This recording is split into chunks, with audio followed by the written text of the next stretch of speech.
ഇന്റർനെറ്റിന്റെ അതിപ്രസരം വർദ്ധിച്ചു വരുന്ന ഒരു കാലത്താണ് നാം ജീവിക്കുന്നത്. അതേപോലെ ഓൺലൈൻ കുറ്റകൃത്യങ്ങളും കൂടി വരികയാണ്. ഇതേപോലെ തന്നെ ഈ ഡിജിറ്റൽ ലോകത്ത് നമ്മൾ ഏറ്റവും കൂടുതൽ ഭയപ്പെടുന്ന ഒരു വിഭാഗം ആളുകളാണ് സൈബർ ക്രിമിനലുകൾ. ഹാക്കർമാരും ഓൺലൈൻ തട്ടിപ്പുകാരും മറ്റും അടങ്ങിയ ഒരു വലിയ സംഘം ആളുകളാണ് ഇവർ. വിവിധ തരം ഉപഭോക്താക്കളെ വഞ്ചിച്ചും ബ്ലാക്ക്മെയിൽ ചെയ്തും ഉപഭോക്താക്കളുടെ പക്കൽ നിന്ന് പണം തട്ടുകയാണ് ഇവരുടെ രീതി. ദിവസവും ഓരോ തരത്തിലുള്ള തട്ടിപ്പ് കേസുകളാണ് രാജ്യത്ത് ഉടനീളമായി റിപ്പോർട്ട് ചെയ്യുന്നത്.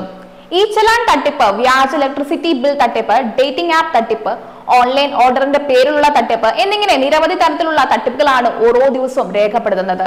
ഇക്കൂട്ടത്തിൽ ശ്രദ്ധേയമായ ഒരു തട്ടിപ്പാണ് വെർച്വൽ അറസ്റ്റ് തട്ടിപ്പ് അഥവാ ഡിജിറ്റൽ അറസ്റ്റ് തട്ടിപ്പ്. ഓൺലൈനായാണ് ഈ തട്ടിപ്പും നടക്കുന്നത്. ഉപഭോക്താക്കൾ അവരുടെ bank account, SIM card, Aadhaar card അല്ലെങ്കിൽ ബാങ്ക് കാർഡ് എന്നിവ നിയമവിരുദ്ധമായി ഉപയോഗിച്ചു എന്ന് തെറ്റിദ്ധരിപ്പിച്ച് ഇവരെ തട്ടിപ്പിന് ഇരയാക്കുന്ന രീതിയാണിത്. തങ്ങൾ പോലീസ് ആണെന്ന് പറഞ്ഞ് പരിചയപ്പെടുത്തിയായിരിക്കും തട്ടിപ്പുകാർ ഇരകളെ ബന്ധപ്പെടുക.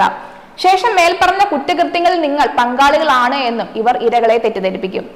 നിയമ നടപടിയുടെ ഭാഗമായി നിങ്ങളെ വെർച്വലായി അറസ്റ്റ് ചെയ്തിരിക്കുന്നു എന്നും തട്ടിപ്പുകാർ പറയും. നിങ്ങളുടെ പണമിടപാട് കാര്യങ്ങൾ പരിശോധിക്കാനായി ബാങ്ക് അക്കൗണ്ട് വിവരങ്ങൾ തങ്ങൾക്ക് കൈമാറണമെന്നും ഇവർ ആവശ്യപ്പെടും.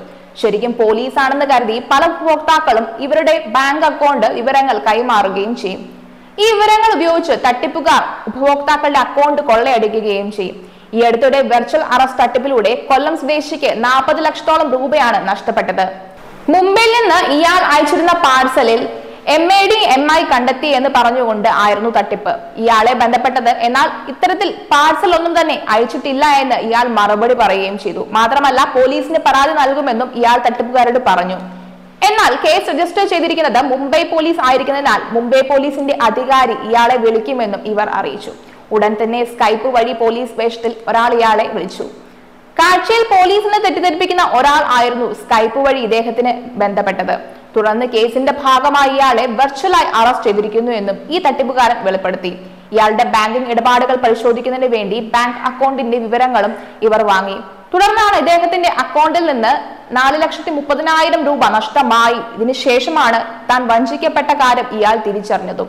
ഇത്തരത്തിൽ നിരവധി തട്ടിപ്പുകളാണ് ഓൺലൈനായി ഇപ്പോൾ രാജ്യത്തുടനീളം നടക്കുന്നത്. ഇത്തരത്തിൽ എന്തെങ്കിലും ഫോൺ കോളുകൾ നിങ്ങൾക്ക് ലഭിച്ചാൽ ഇവയോട് പ്രതികരിക്കാതെ ഇരിക്കുക.